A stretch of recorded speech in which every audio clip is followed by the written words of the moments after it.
શ્રી હરિરાયજી પ્રભુજી કી જય. આપણે ત્રીજા શિક્ષાપત્રમાં દુસ્સંગ ન લાગવો જોઈએ. જો દુસ્સંગ લાગશે તો આપણું આજ સુધીનો જે ભગવત ભાવ આપણે પ્રાપ્ત કરેલો હશે તેનો નાશ થશે અને આપણે જ્યારે સેવા કરીએ છીએ ત્યારે પ્રભુની સેવામાં પ્રીતિપૂર્વક કરવાની છે અને એ પછીના સમયમાં આપણે એનું ચિંતન અને મનન કરવાનું છે એવું જોયેલું. હવે એ શિક્ષાપત્રમાં આપણને દુસ્સંગ લાગે તો શું શું થશે એની વાત કરી. હવે અહીંયા આગળ ભાવની વાત કરે છે ચોથા શિક્ષાપત્રમાં. હું પહેલા ઉદ્દેશ વાંચું છું. હવે ચોથા શિક્ષાપત્રમાં ભાવનાનું નિરૂપણ કરે છે. ઉપર કહ્યું કે સત્સંગ કરી દુસ્સંગ છોડી દે, તેના હૃદયમાં ભગવાન પધારે. તે ભગવાન શ્રી કૃષ્ણ વિરુદ્ધ ધર્માશ્રય છે. એના સ્વરૂપનું જ્ઞાન થાય તે પ્રકાર આગળ સિદ્ધાંત પૂર્વક નિરૂપણ કરે છે. તો આપણને મેં કહું એમ પહેલા એમ કહેતા હતા કે ભાઈ હવે દુસ્સંગ કરવાથી શું શું થશે, તે આપણો ધર્મ નાશ પામશે, આપણો ભાવ કેળવાયેલો નાશ પામશે, એની ચર્ચા કરી. અને સાથે સાથે આપણને આમ એવું જોવા જાય કે એવું કહીએ કે એના શું ખરાબ પરિણામો આવે આપણા ભક્તિભાવમાં, એ આપણને કહ્યું. હવે અહીંયા આગળ તો પછી ભાવનાનું નિરૂપણ કર્યું છે કે જ્યારે પણ પહેલા તો કે જ્યારે પણ દુસ્સંગ છોડી દઈશું ને સત્સંગ કરીશું ત્યારે આપણા હૃદયમાં પ્રભુ પધારવાના છે. હવે અગત્યની વાત એ કરી કે આ ભગવાન જે ભગવાન આપણા હૃદયમાં પધારવાના છે તે વિરુદ્ધ ધર્માશ્રય છે. તેના સ્વરૂપનું આપણને જ્ઞાન થાય એની હવે આપણને બધી વાત કરશે. તે પ્રકાર આગળ સિદ્ધાંત પૂર્વક નિરૂપણ કરે છે. પ્રભુ ધર્મ પહેલો મૂલમ વાંચું છું. પ્રભુ ધર્માઃ શ્રુતૌ પ્રોક્તાઃ તથા ભાગવતે અપી ચ અપ્રાકૃતાઃ સ્વરૂપે કનિષ્ઠા ભિન્ના નરૂપતઃ. પ્રભુ ધર્માઃ અપ્રાકૃતની જે છે બીજીની પંક્તિમાં, એટલે કે છે પ્રભુના ધર્મ અપ્રાકૃત છે. અપ્રાકૃત એટલે શું કે જેમાં માયા નથી. આપણને માયાના જે ગુણો છે એનાથી જે આપણે બધા પરિપ્લાવિત થઈ જઈએ છીએ, એવું પ્રભુના ધર્મો એ અપ્રાકૃત છે, આપણા પ્રાકૃત છે. પ્રભુના અપ્રાકૃત છે એટલે કે માયાના સંબંધ વિનાના છે. એટલે કે આપણે લૌકિકમાં ફસાયેલા છે પ્રાકૃત એટલે, પણ પ્રભુ તો અલૌકિક છે, લૌકિક નથી. અને તે સ્વરૂપમાં જ સ્થિત છે, એટલે કે અપ્રાકૃત એવા ધર્મ સ્વરૂપમાં જ સ્થિત છે અને સ્વરૂપની ભિન્ન નથી. સ્વરૂપથી જોઈએ, સ્વરૂપથી ભિન્ન નથી એવું શ્રુતિમાં અને તથા શ્રી ભાગવતજીમાં નિરૂપણ કર્યું છે. ભાગવતજીમાં પણ આ વસ્તુ કહ્યું છે અને શ્રુતિ વેદો અને ઉપનિષદોમાં પણ આ બધું કહ્યું છે કે પ્રભુ એ પ્રભુના ધર્મ અપ્રાકૃત છે, એટલે કે અલૌકિક છે. અને એમના સ્વરૂપમાં જે ધર્મો સ્થિત છે, રહેલા છે, એ એમના સ્વરૂપથી જરાય જુદા નથી. વિવેચન વાંચું છું. પ્રભુ શ્રી કૃષ્ણ છે, તેમના ધર્મ શ્રુતિમાં વિસ્તાર પૂર્વક કહ્યા છે અને શ્રી ભાગવતજીમાં પણ પ્રભુના સ્વધર્મ કહ્યા છે. તે શ્રુતિના તથા શ્રી ભાગવતજીના તે વચન પ્રમાણે જાણવા. જેના હૃદયમાં શ્રુતિના અને શ્રી ભાગવતજીના વચન પ્રમાણ નથી, તેને આસુરી જાણવા. જેના હૃદયમાં શ્રુતિના વચન અને શ્રી ભાગવતજીના વચન પ્રમાણ છે, તે દૈવી જાણવો. તે શ્રુતિઓ પણ પ્રભુના સ્વરૂપને અપ્રાકૃતિક એટલે કે અલૌકિક કહે છે. જેમાં લૌકિકતા નથી તે, જેમાં પ્રાકૃતતા નથી તે. અને શ્રી ભાગવતજી પણ શ્રી ઠાકોરજીના સ્વરૂપને અપ્રાકૃત કહે છે. શ્રી ભાગવતજી પણ શ્રી ઠાકોરજીના સ્વરૂપને અપ્રાકૃત કહે. હવે પ્રાકૃત અને અપ્રાકૃત, લૌકિક અને અલૌકિક, એનું તારતમ્ય એ છે કે જે અપ્રાકૃત છે, જે અપ્રાકૃત છે એટલે કે અલૌકિક છે, તે સદા એક રસ કેવળ આનંદમય છે. તેમાં લૌકિક માયાના ગુણનો પ્રવેશ નથી. અને અપ્રાકૃત છે તે માયાજન. હવે અહીંયા થોડુંક મને એવું લાગે છે કે તમે તમારામાં પ્રિન્ટ જોઈ જોજો કે જો પહેલા એવું તેમાં લૌકિક માયાના ગુણનો પ્રવેશ નથી, એટલે શેમાં? અપ્રાકૃતમાં. અને અપ્રાકૃત છે તે માયાજન્ય છે, પણ અપ્રાકૃત એ માયાજન્ય નથી. માયાજન્ય તો શું છે? માયા તો એમાં છે, પ્રાકૃતમાં છે. માયાકૃત ગુણ કામ, ક્રોધ, મદ, મત્સર, સુખ દુઃખ સર્વે લાગેલા છે. જે પ્રાકૃત છે, માયા છે, એમાં તો કે છે આ બધું છે. ગુણ, કામ, ક્રોધ, મદ, મત્સર, સુખ દુઃખ સર્વે લાગેલા છે, પ્રભુમાં નથી. તે પ્રસંગ અનુસાર પ્રકટ થાય છે, તે સમયે નષ્ટ થઈ જાય છે, તેને પ્રાકૃત જાણવા. તે સમયે, તે પ્રસંગ અનુસાર પ્રકટ થાય છે, તે સમયે નષ્ટ થઈ જાય છે, તેને પ્રાકૃત જાણવા. આનાથી પ્રભુનું સ્વરૂપ અપ્રાકૃત જાણવું. અપ્રાકૃત પ્રભુનું સ્વરૂપ જાણ્યું ક્યારે કહેવાય? કે ત્યારે પ્રભુ વિના રહ્યું ન જાય. આપણે ક્યારે અપ્રાકૃત સ્વરૂપ વાળા? કે જ્યારે પ્રભુ વિના રહ્યું ન જાય. અને શ્રી ઠાકોરજીના નામ તથા શ્રી ઠાકોરજીના લીલા સંબંધી કીર્તન કર્યા, કીર્તન વિના રહેવાય નહીં. આવું થાય ત્યારે જાણીએ કે શ્રી ઠાકોરજીના નામ અને રૂપમાં નિષ્ઠા થઈ છે. શ્રી ઠાકોરજી સંબંધી ધર્મમાં બધું ઇન્દ્રિયો, મન, દેહ લાગ્યા રહે તો જાણીએ કે વૈષ્ણવ પર પ્રભુએ કૃપા કરી છે. એટલે ક્યારે આપણે પણ, પ્રભુ અપ્રાકૃત છે, એમનામાં માયાજનિત એવા પ્રાકૃત ધર્મો નથી, અને એ તો પોતાનામાં સ્વરૂપમાં સ્થિત જ છે. એ આપણને કહું તો ક્યારે અપ્રાકૃત ગણાઈએ? આપણામાં ક્યારેથી પ્રાકૃતતાના જે મદ, મોહ, ક્રોધ, વૈર, દુશ્મનાવટ, આ બધા દુર્ભાવો જાય એનું વર્ણન કર્યું છે સાથે સાથે. અને ભાગવતમાં અને શ્રુતિમાં પણ એવું પણ કહ્યું છે. ભાગવતમાં અને શ્રુતિમાં પણ એવું કહ્યું છે કે પ્રભુ અપ્રાકૃત છે અને પ્રભુના એવા સ્વરૂપને વર્ણવ્યા છે. હવે જો ફરી વાંચું છું અને સાથે સાથે આપણે અર્થ કરતા જઈએ. પ્રભુ શ્રી કૃષ્ણ છે, આપણા પ્રભુ શ્રી કૃષ્ણ, તેમના ધર્મ શ્રુતિમાં વિસ્તાર પૂર્વક કહ્યા છે. અને શ્રી ભાગવતજીમાં પણ પ્રભુના સ્વધર્મ કયા છે? શ્રુતિમાં. આપણે તો મૂળ આપણું શ્રુતિ જ છે, આપણા વેદ ઉપનિષદ શ્રુતિ જે છે એ જ છે આપણા તો. અને ભાગવતજી પણ આપણું મૂળ છે. તો એમાં પણ પ્રભુના જે ગુણ કયા છે એને આપણે પ્રમાણ રૂપ જાણવા. પ્રમાણ રૂપ એટલે આ યોગ્ય છે, આ ઉચિત છે, આ એનું પ્રમાણ છે, એમ કે આ જ છે. જેના હૃદયમાં શ્રુતિના અને શ્રી ભાગવતજીના પ્રમાણ નથી એને આસુરી જાણવાના. જેના હૃદયમાં શ્રુતિ નથી અને ભાગવત નથી, એટલે એના જે ધર્મો છે, શ્રુતિના ધર્મો, ભાગવતના ધર્મો, એના વચનો, એના પ્રમાણ ને જે અનુસરતું નથી, એને જે સ્વીકારતું નથી, એ આસુરી જીવ છે. એ આસુરી છે કે છે. અને ગુણો પણ આસુરીના ગુણો છે, દુર્ગુણો છે. જેના હૃદયમાં શ્રુતિના વચન અને શ્રી ભાગવતજીના વચન છે, એટલે તે પ્રમાણ, આપણે પ્રમાણરૂપ કોને માનવાના?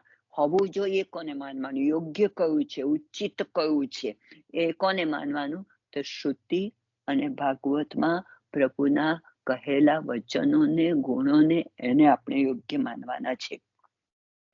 હવે જે માનતું હોય કેવા કહેવાય? દૈવી. એ દૈવી જીન છે, એ દૈવી જીવ છે.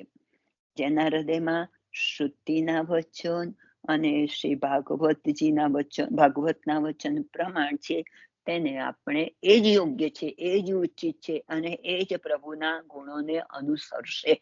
તેને આપણે કેવો જીવ જાણવાનો છે? એને દૈવી જાણવું. આગળ જોયું કે અસુરી કોને? તો જેનામાં પ્રાકૃત બધા ગુણો છે, જે આને અનુસરતું નથી, તેને આપણે આસુરી જાણવાનું છે. અને જે શ્રુતિના વચન અને ભાગવતના પ્રમાણને, વચનને પ્રમાણ માને છે, યોગ્ય માને છે, ઉચિત માને છે, સ્વીકારવા જેવા માને છે, તેને આપણે દૈવી. હવે પ્રભુ એવા, પ્રભુમાં તો આવા જ ગુણો છે કે જેમાં શ્રુતિ અને ભાગવત કે છે તે આવો ધર્મ છે પ્રભુમાં. એટલે જો આપણામાં પણ આપણે એને સ્વીકારીએ, આપણામાં પણ આવો ધર્મ આવે તો આપણે દૈવી છીએ અને પ્રભુ પ્રત્યેનું પ્રેમ આપણને ઉત્પન્ન થશે અને આપણે પ્રભુના માર્ગે ચાલીશું. પ્રભુના કીર્તન વગેરે, એની સેવા વગેરેમાં આપણને રસ પડશે. એના પ્રત્યે, એના વિના રહેવાશે જ નહીં એવો ભાવ આપણને યોગ્ય થશે, આપણને મળશે, થશે, ઉત્પન્ન થશે. ફરીથી વાંચું છું. જે હૃદયમાં શ્રુતિના વચન અને શ્રી ભાગવતના વચન પ્રમાણ છે, તેને દૈવી જીવ જાણવો. તે શ્રુતિઓ પણ પ્રભુના સ્વરૂપને અપ્રાકૃત એટલે કે અલૌકિક કહે છે. પ્રભુના સ્વરૂપને અલૌકિક કહે છે અને શ્રી ભાગવતજી પણ શ્રી ઠાકોરજીના સ્વરૂપને અપ્રાકૃત કહે છે.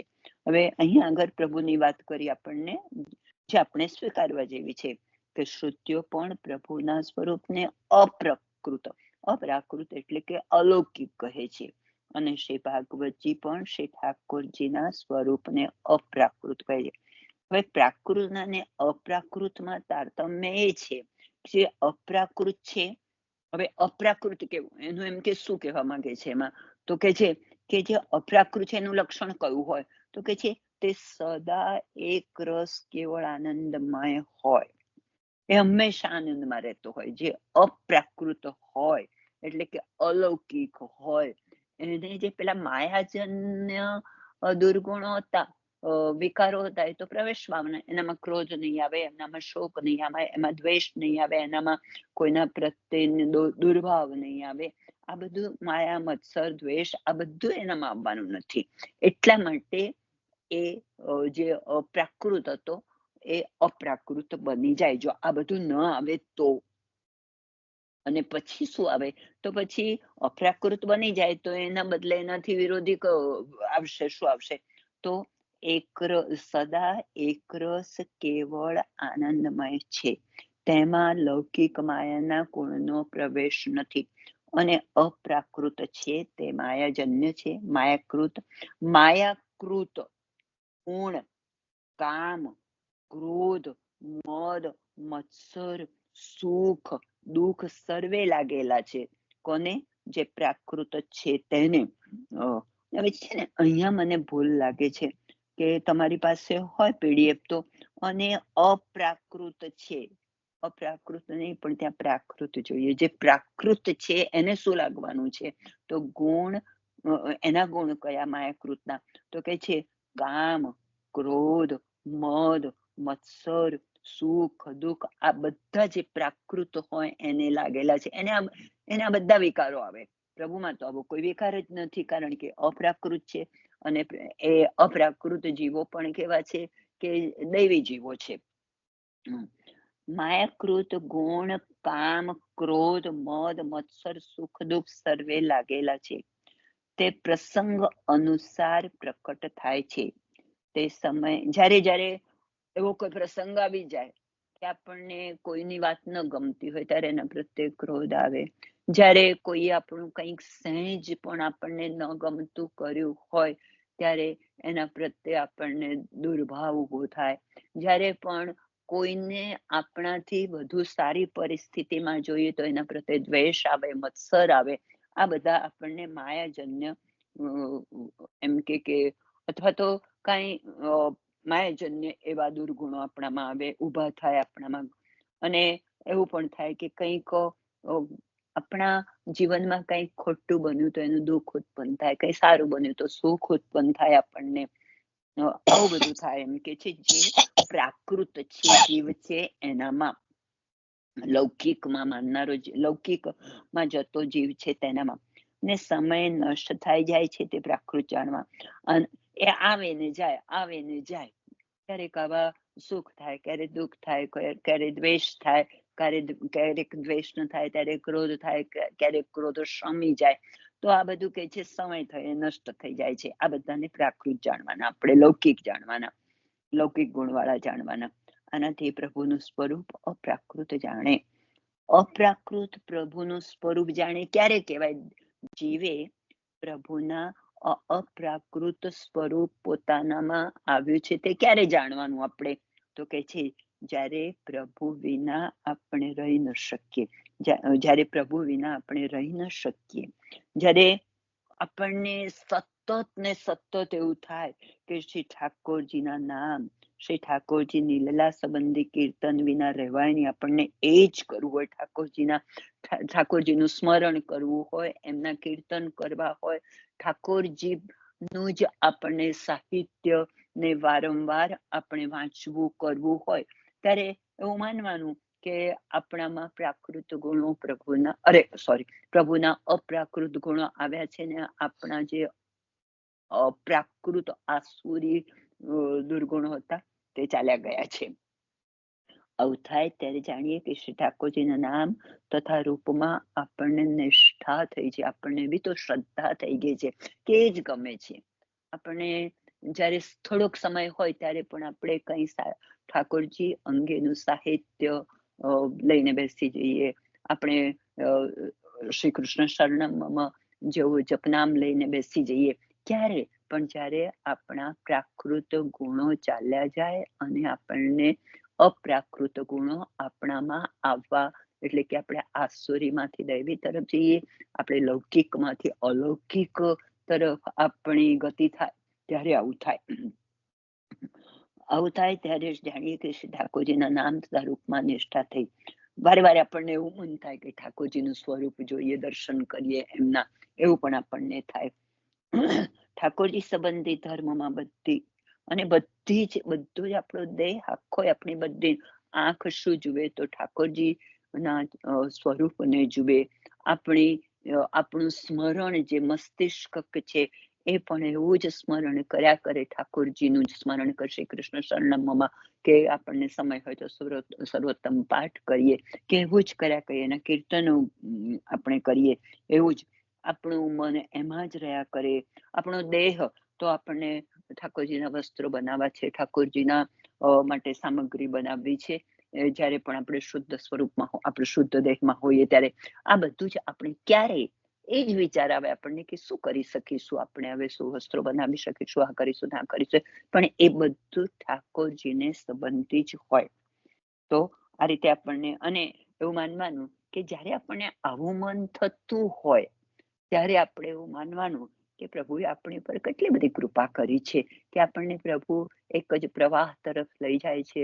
આપણા પ્રાકૃત દુર્ગુણો નાશ પામ્યા છે.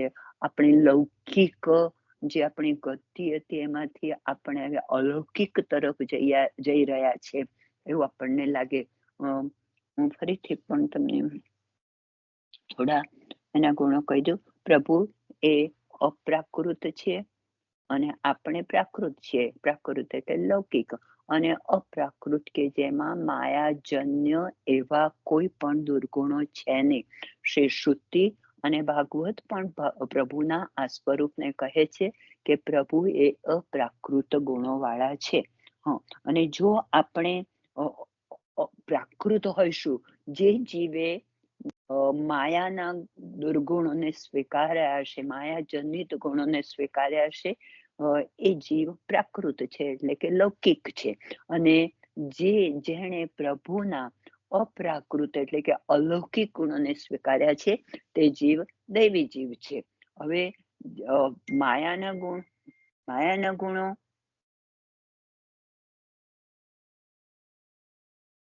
માયાના ગુણો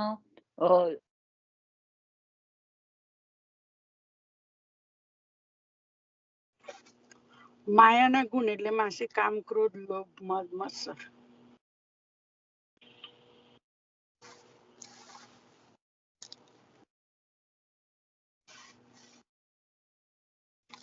હેલો,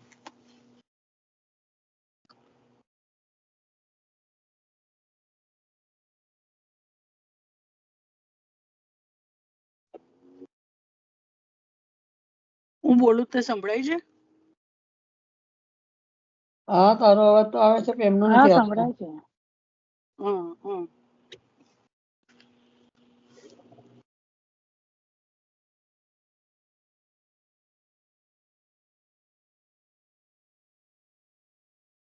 હેતલબેન, હા હા લાલીબેન બોલું છું. પછી મને હા, ફોન હું કરજો. તમને પાછો ફોન કરું છું તમને. Okay okay.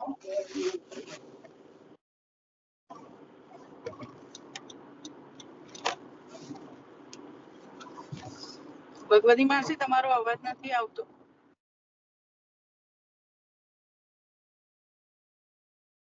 ભગવતી માસી, માસી, તમારો અવાજ નથી આવતો.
રિંગ મારી આપને બકા.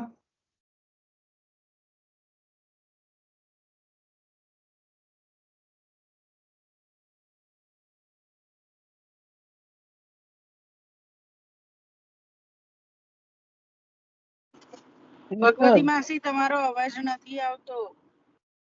રિંગ મારી આપના હોય તો. માસી, હું ડ્રાઈવ કરું છું એટલે એવું નહીં ફાવે મને. હું ડ્રાઈવ કરું છું એટલે એ નહીં ફાવે મને રિંગ કરતા. લાલીબેન ને કે, લાલીબેન મારી આપને હોય તો બહુ જ મસ્ત.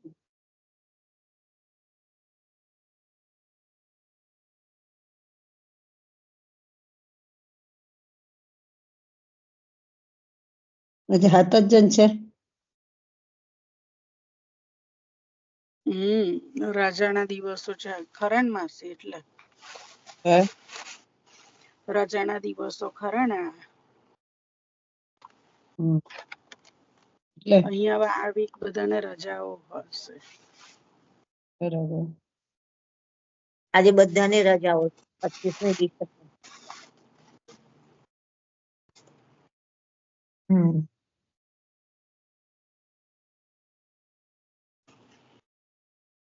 એ માસીનો ફોન બંધ થઈ ગયું લાગે છે. વાંચામાં. કોલમાં બતાવે છે. હા, તમે લઈ લો માસી આગળનું વાંચન. પાછું શિક્ષાપત્ર લેવા જવું પડશે એમાં.